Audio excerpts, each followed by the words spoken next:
My husband divorced me while I was in the hospital, and he had no idea I was secretly making $130,000 a year. Stick with me while I share my story, and if it touches you, don't forget to support our channel by hitting that subscribe button, dropping a like, and sharing it with the people you care about. I never imagined my life would take such a sudden turn. My name is Emily Sanders, and for years, I quietly worked hard to build my career. I loved my job, and I loved the independence it gave me. I never flaunted my success because I believed in modesty, and I wanted my life to be peaceful. My husband, Mark, on the other hand, was very different. He was charming to everyone around him, but behind closed doors, he was controlling. He liked to feel in charge, and I often found myself walking on eggshells just to avoid arguments. Everything seemed normal until the day I had a small accident at home. I slipped in the kitchen and ended up in the hospital with a broken wrist. It wasn't life-threatening, but it was enough to make me dependent on others for a while. I thought Mark would take care of me, help me with the small things, and show support while I recovered. I thought that's what partners did. But I was wrong. Instead of staying by my side, Mark acted distant. At first, I tried to convince myself it was just stress. Then came the shock. I received papers from his lawyer. He was filing for divorce. While I was in pain and struggling to move my wrist, he told the lawyer that he couldn't handle the stress of being married. It felt like the world stopped for a moment. I couldn't believe someone who promised to love me could leave me so easily when I needed him most. As I sat in my hospital bed, feeling numb and betrayed, a thought hit me. He never knew the truth. He had no idea I had been earning $130,000 a year on my own. He had no idea I was financially independent and fully capable of supporting myself. The realization brought a mix of emotions: anger, disbelief, and a strange sense of power. He left thinking he had taken control, but he had no idea how strong I really was. Lying there, I began to understand something important. Life is unpredictable, and people can show their true colors when you least expect it. Mark's departure was painful, but it also revealed a truth I had known all along. I didn't need him to survive or thrive. I had built a life for myself, and I could continue building it without anyone holding me back. That day in the hospital, between the pain and the tears, I made a silent promise to myself. I would not crumble. I would not beg for love from someone who abandoned me. I would rise above, and when the time came, I would show him, and maybe even myself, what true strength and independence looked like. Being betrayed hurt deeply, but it also sparked something in me. A determination to live fully, to reclaim my life, and to prove that leaving me while I was vulnerable was the biggest mistake he could ever make. I had survived, I was strong, and my journey was just beginning. Lying in the hospital bed, I felt more alone than I ever had in my life. The pain from my wrist was nothing compared to the emptiness inside me. Every time I thought about Mark, my chest tightened. I couldn't understand how someone I loved so much could leave me when I needed him the most. It wasn't just that he walked out, it was how easily he did it, as if I were just an inconvenience in his life. It didn't take long for the truth to become clear. Mark never cared about me for who I was. He cared about what I represented, the perfect image of a wife who would quietly support him while he took the spotlight. He wanted convenience, not a partner. That realization hit harder than any physical pain. He had married me thinking I would always be there, silent, supportive, and dependent. But he didn't know I had my own life, my own money, and my own strength. That thought gave me a strange mix of anger and clarity. One afternoon, my best friend Rachel came to visit. She was the first person who truly saw my pain without judgment. We talked for hours, and through her questions, I started to see the full picture. She didn't hold back.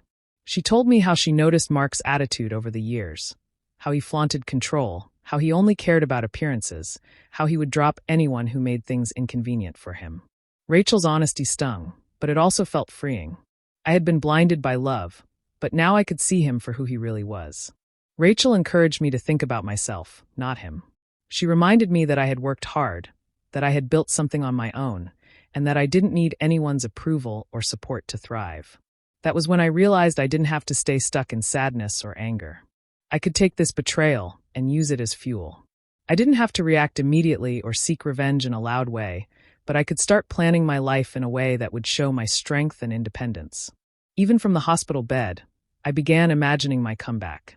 I thought about my career, my savings, my ambitions, all the things Mark had ignored or underestimated. I thought about how I could move forward without him, quietly but powerfully. I decided I would rebuild my life around my own terms, not his expectations or judgments. Those quiet days in the hospital became the turning point. I allowed myself to feel the hurt, but I refused to let it define me. Instead of focusing on the betrayal, I started focusing on my future. I began to make small plans, little steps that would eventually lead to a life where I didn't need Mark or anyone else to validate my worth. By the time I left the hospital, a seed had been planted in me. I wasn't just surviving, I was preparing to thrive. The betrayal had awakened something I hadn't fully recognized before: my resilience, my independence, and my determination to rise above the pain. I knew it wouldn't be easy, but for the first time in months, I felt a flicker of hope and a quiet excitement for what was coming next. As I recovered at home, I started thinking about my life in a way I hadn't before. For years, I had quietly managed my own finances, building a career and saving money without anyone's knowledge, not even Mark's. I opened my laptop one evening to check my accounts and investments, just to remind myself of what I had achieved. Seeing the numbers, I felt a mix of shock and pride. I had been earning $130,000 a year all on my own, quietly creating a life of stability and independence. It hit me how strong I truly was. While Mark thought he controlled everything, I had been holding my own, silently preparing for any situation life might throw at me.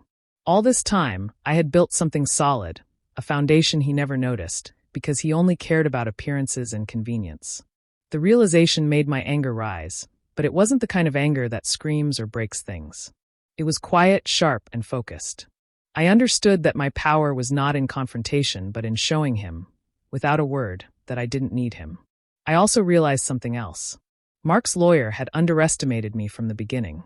In the divorce papers, they assumed I was dependent on Mark, that I had little to no savings, and that my contributions didn't matter. They thought it would be a simple settlement. But the truth was far from that. I had quietly built a life he never understood, a life he assumed he had influence over, but in reality, he had no control at all. That realization made my plan clear. I wouldn't fight loudly, I wouldn't scream or shame him, but I would let my success speak for itself. I started making small moves. I refined my budget, looked into new investments, and planned for my independence to grow even more. Each decision reminded me of my worth and of the mistakes Mark had made in underestimating me. I felt a sense of calm power, knowing I could achieve everything on my own. No one would ever be able to take that away. The anger I felt transformed into determination. I didn't want revenge that would cost me my peace. I wanted a revenge that would be undeniable, visible in my life and in my achievements. Every dollar I saved, every investment I made, was a step in reclaiming my life and showing myself that I was capable of more than I had even imagined. For the first time, I truly understood my independence. I was strong, resourceful, and capable. Mark had walked away thinking he had power, but the truth was that I had been quietly building mine all along. And now, with clarity and purpose, I was ready to let life show him what he had lost, without ever needing to say a single word. This discovery became the turning point. My finances were not just numbers on a screen. They were proof of my strength, my intelligence, and my ability to thrive no matter who tried to control or betray me. I felt a mix of pride and quiet satisfaction, knowing that my next steps would be all mine, and that my life would no longer be defined by anyone else's choices. The nights were the hardest. Lying alone in the hospital, I felt the weight of everything pressing down on me. The pain in my wrist was nothing compared to the ache in my heart. I couldn't stop thinking about how quickly Mark had walked away, about the life we had shared and how easily he discarded it. The loneliness felt unbearable, and every small sound in the hospital room reminded me that I had no one there to truly support me. In the quiet moments, my mind wandered back to our happier days. I remembered the nights we laughed together over small things, the weekends we spent cooking and planning trips, the way he used to hold my hand and tell me everything would be okay. Those memories should have been comforting, but instead, they cut deep. The contrast between then and now made his betrayal feel even sharper. How could someone who had shared such moments with me walk away without a second thought? The memories made me ache with a mix of grief and disbelief. One evening, I pulled out a notebook and began to write. At first, it was just random thoughts, but soon it turned into a detailed record of everything I had done that had gone unnoticed. I wrote about the nights I stayed late at work, the sacrifices I made for us, the way I quietly managed our finances and kept our lives together. I wrote about Mark's controlling behavior, the subtle ways he tried to make me feel small, and the moments I had ignored to keep the peace. Seeing it all on paper made it painfully clear how much I had given and how little he had appreciated. Writing became a way to release some of the frustration and hurt that had been building inside me. Each word reminded me that I was not powerless. It also helped me see the bigger picture. I had been strong all along, even if I hadn't fully recognized it myself. I had survived the emotional manipulation, the pressure, and the betrayal. I had worked hard and built a life that he didn't understand or value. By the time I finished writing, a sense of resolve had settled over me. I realized that letting this break me would only give him the satisfaction of victory. Instead, I made a decision. I wouldn't lash out, I wouldn't beg, and I wouldn't waste my energy on anger alone. My revenge would be quiet, deliberate, and powerful. It would be in the life I rebuilt for myself, in the success I achieved on my own terms, and in the strength I displayed without needing anyone's approval. The emotional low point didn't destroy me. It clarified me. It reminded me of my worth and my ability to rise above pain and betrayal. I knew that the road ahead wouldn't be easy, but for the first time since the divorce papers arrived, I felt a spark of control. I wasn't a victim, and I wouldn't be defined by his choices. I would let the story unfold, and my comeback would be the proof of everything he had underestimated about me. Once I was back home and finally able to move around on my own again, I knew I couldn't live in the sadness that had followed me out of the hospital. I needed a plan, something that focused on my future instead of my pain. I sat at my desk one morning and looked over my savings and investments. For the first time, I didn't feel nervous or confused about what to do. I felt calm and sure. I decided to put a portion of my money into a small side business I had always dreamed of starting. I didn't tell anyone about it.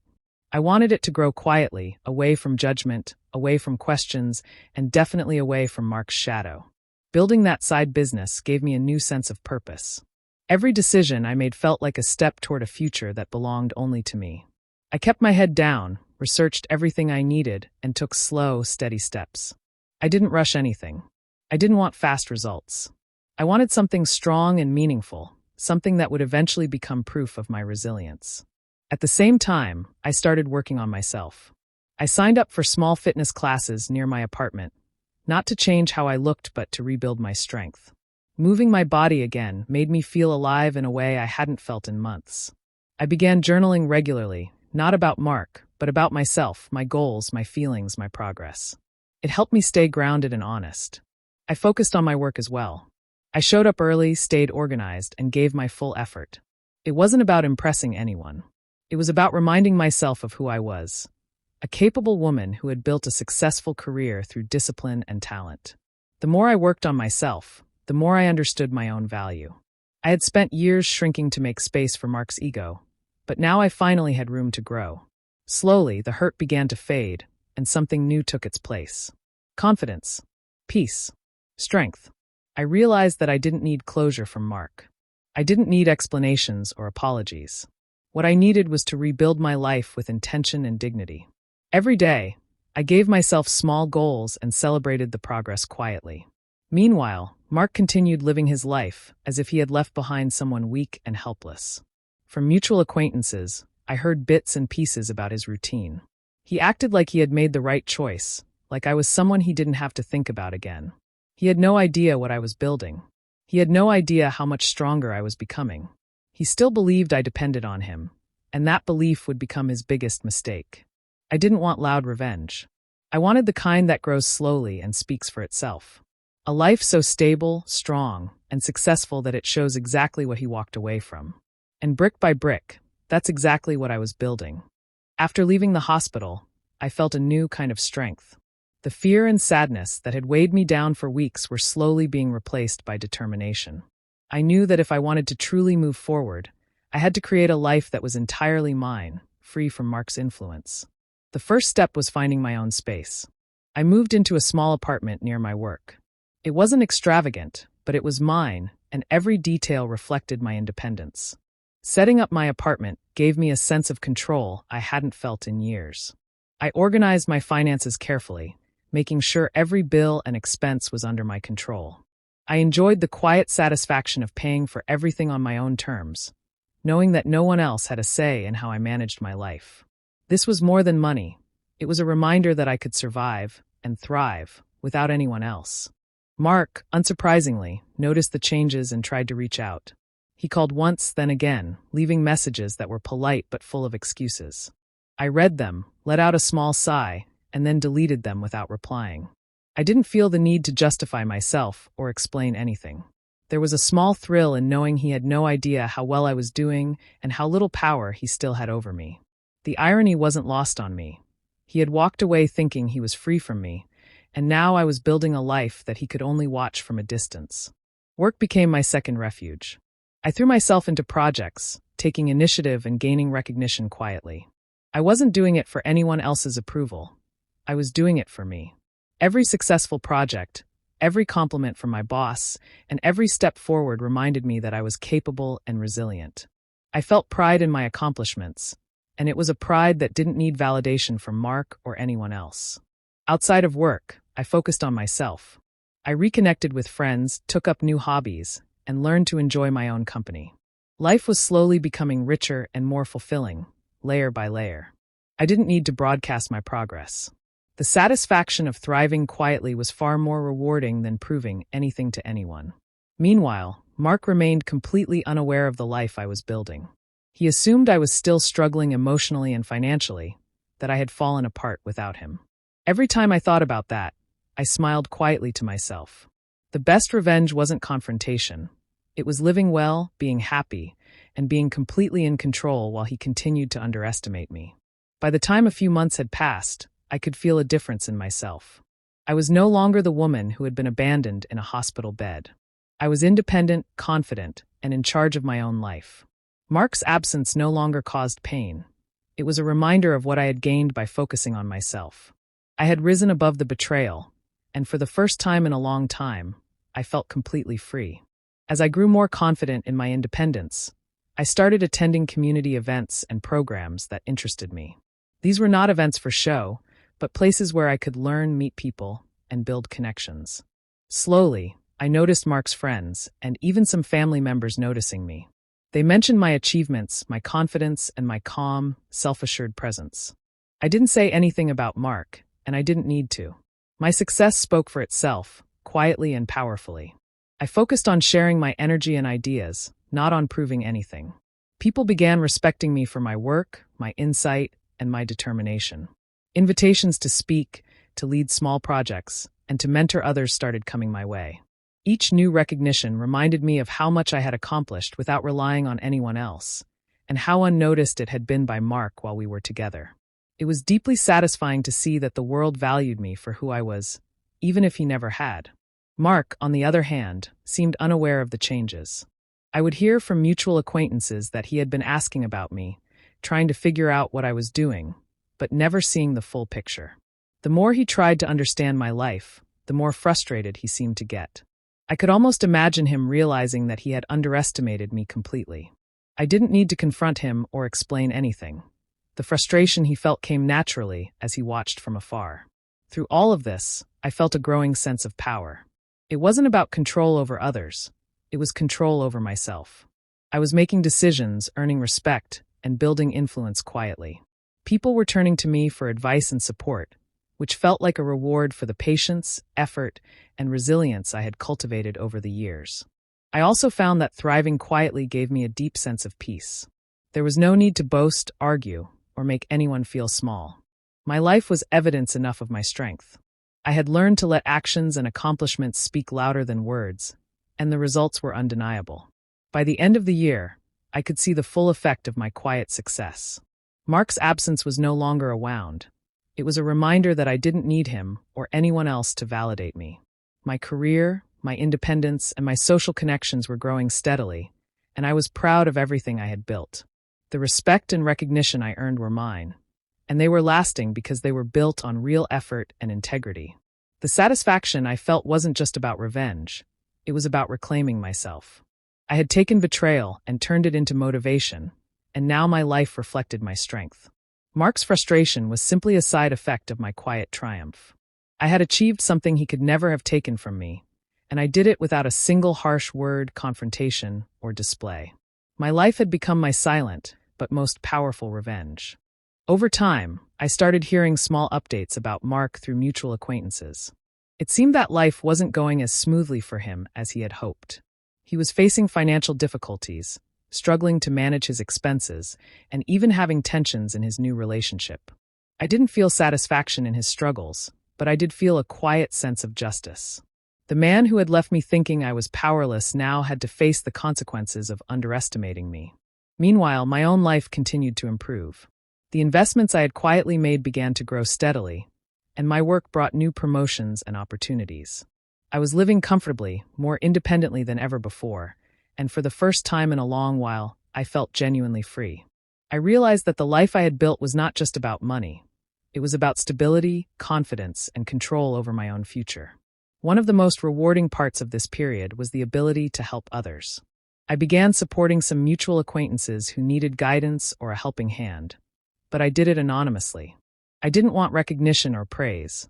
I wanted to make a difference quietly. Seeing the positive effects of my support on others gave me a sense of power that was gentle but undeniable. My strength was visible without being loud, and the irony that Mark remained completely unaware of it made it even more satisfying. Mark, on the other hand, continued to act as if he was in control. He carried his arrogance like armor, but it was slowly cracking. The more he struggled to manage his own life, the more obvious it became that he had misjudged me. He had assumed that I depended on him, that I would crumble without him, and that my success was tied to his presence. But the truth was the exact opposite. I had been independent all along, quietly building a life that he could never touch or control. I stayed out of his way, refusing to confront him or make my success a weapon. I didn't need to explain or brag. My life itself became proof of what he had lost. Every day that passed, my independence, confidence, and quiet generosity became more apparent to those around me. People noticed the difference between us, not because I flaunted it, but because my actions and achievements spoke louder than words ever could. By this point, I understood something important. True power doesn't come from revenge that hurts others. It comes from building your life, lifting yourself, and acting with dignity. I had turned the tables without drama, without confrontation, and without losing my own peace. Mark's arrogance crumbled on its own, simply because he could no longer ignore the reality that I had surpassed what he thought possible. I felt a deep sense of pride and calm. I had reclaimed my life entirely, proving that betrayal could be met with strength, patience, and intelligence. I had grown beyond the person he had tried to control, and that growth was the most powerful response I could have given. My life was thriving, my actions were meaningful, and my dignity remained intact, a quiet but complete victory. A few months later, I found myself at a community gala I had been invited to because of my work and the projects I had been quietly leading. It was an evening full of professionals, friends, and neighbors celebrating achievements in the area. I had dressed simply but elegantly, feeling comfortable and confident in my own skin. I wasn't there to impress anyone, but I carried myself with a calm pride that came from months of hard work and personal growth. To my surprise, Mark walked in with a new girlfriend. He moved through the room with the same charm he always had, smiling at acquaintances and trying to show that his life was perfect. At first, I felt a flicker of old emotions, resentment, hurt, and even a little irritation, but I quickly pushed them aside. I had spent too long giving my energy to feelings that didn't serve me. Tonight, I was focused on myself, not on him. As the evening went on, I noticed the subtle changes around the room. People who knew both of us began looking at me differently. They commented quietly on my work, my poise, and my confidence. Some even asked questions about my projects and how I managed to achieve so much on my own. Mark's presence was there, but he no longer seemed like the center of attention. In fact, his attempt to show off his life only made it clearer to everyone how much I had grown since our separation. I could see the realization slowly hitting him. The man who had walked away thinking I was weak, dependent, and powerless now had to confront the truth. I was thriving, completely independent, and emotionally free. I didn't need to say a word to prove anything. Every smile, every confident gesture, and every interaction I had was enough. Mark had underestimated me from the very beginning, and now the reality was undeniable, not just to him, but to everyone around us. Inside, I couldn't help but smile quietly. It was a private, satisfying kind of victory. I had endured betrayal, heartbreak, and loneliness, but I had used it to build a life that he could never touch. I had strengthened myself financially, emotionally, and socially. I had learned my worth and refused to let anyone define me. This night was simply a confirmation of all the work I had done to reclaim my life. I left the event feeling lighter than I had in years. The past no longer held power over me, and Mark's presence felt irrelevant. I had proven to myself that I was capable of more than I had imagined, and that strength, dignity, and self-reliance were my greatest achievements. He may have tried to flaunt his life, but my life spoke for itself, and it was richer, fuller, and stronger than anything he could display. Walking out, I realized that this was full circle. I had survived betrayal, faced abandonment, and turned it all into growth. The man who had once left me in the hospital was no longer a threat or a shadow over my life. I was free, confident, and victorious in a way that words could never fully capture. And for the first time in a long time, I felt completely at peace. Looking back on everything that had happened, I realized how much I had grown. The betrayal, the heartbreak, and the abandonment had all been painful, but they had also been lessons I needed to become stronger. I often thought about the day Mark walked out of my life while I was in the hospital. At the time, it had felt like the end of everything, but now I could see it as a turning point, a moment that forced me to find my own strength, my own independence, and my own worth. Over the months, I learned that the best revenge isn't shouting, shaming, or exposing someone for what they did. True revenge is quiet, lasting, and powerful. It's about living better, stronger, and happier while the person who tried to hurt you remains trapped in their own mistakes and misunderstandings. I had lived this lesson every day since the divorce. My life had become proof of my resilience, my intelligence, and my dignity. I had rebuilt myself entirely, and no one could take that away. My independence had become my greatest triumph. I no longer needed anyone to validate me, protect me, or define my worth. I had a stable life, a career I was proud of, and relationships built on mutual respect and care. I could take care of myself emotionally, financially, and socially. I was free from dependence, free from fear, and free from the pain of expecting someone else to treat me as I deserved. That freedom was worth more than any argument, any fight, or any dramatic revenge I could have imagined. Self-respect had become my guiding principle. Every choice I made, from investing in my business to spending time on myself and helping others quietly, was a reflection of my values and my strength. I didn't need to compete with Mark, explain my success, or make him feel small. My life, my actions, and my achievements spoke for themselves. The dignity I maintained throughout had turned my pain into power, and that was a feeling no one could ever take away. As I reflected, I felt a deep sense of peace. I had learned to prioritize my happiness, my growth, and my integrity. I had turned betrayal into motivation and loss into opportunity. Each step I had taken since that dark day had led me to a life that was richer, fuller, and more meaningful than I had ever imagined. I had proven to myself that resilience and patience were stronger than anger and bitterness. In the end, the lesson was clear. Life's greatest victories are personal. Success, independence, and inner strength are far more satisfying than revenge that only hurts others. By focusing on myself and my growth, I had achieved what truly mattered. I had become someone I admired, someone strong, confident, and unshakable. And that, more than anything else, was the ultimate triumph.